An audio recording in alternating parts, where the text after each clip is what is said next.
সকাল সকাল বাইকটা পরিষ্কার করতেছি।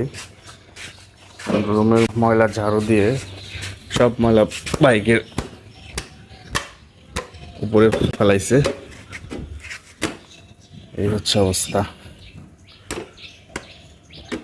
এমনিতেই বাইক ধুতে পারি না, তার মধ্যে আবার এক্সট্রা ময়লা।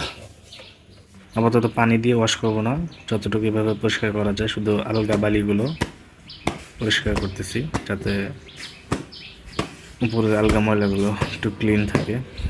ন্যাকড়া দিয়ে যতটুকু পরিষ্কার করা যায় ওইভাবেই করতেছি।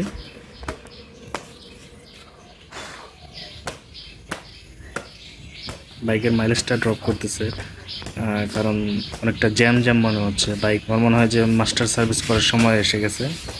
12 থেকে 13,000 কিলো সম্ভবত রান হয়েছে বাইকটা। এই 12-13,000 কিলোতে তেমন কোনো কাজ করানো হয়নি, জাস্ট কিছু চেঞ্জ করা হয়েছে, যেমন ব্রেকশো, তারপর হচ্ছে ইঞ্জিন অয়েল, এগুলো রেগুলার সার্ভিস করা হয়েছে। তাছাড়া তেমন কোনো বড় সার্ভিস করানো হয়নি। তো মাস্টার সার্ভিস করালে বাইকটা অনেক ইজি হবে।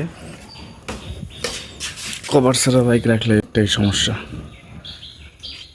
ধুলোবালি পড়বেই। আরও যদি হয় রাস্তার সাথে বাড়ি, তাহলে তো কথাই নেই। তো বন্ধুরা, ভিডিওটি কেমন লাগলো? আসলে ভিডিওটি দিলাম এই কারণে, প্রত্যেকটা ছেলেরই বাইক হচ্ছে প্রিয় একটা জিনিস, আর প্রিয় জিনিসকে সবাই টেক কেয়ার করে, আর আমি তার ব্যতিক্রম নই। তো বন্ধুরা, আসলে আর কথা বাড়াবো না, আজ এই পর্যন্তই। ভিডিওটি যদি ভালো লাগে অবশ্যই লাইক, কমেন্ট, শেয়ার করে পাশে থাকবেন। ধন্যবাদ।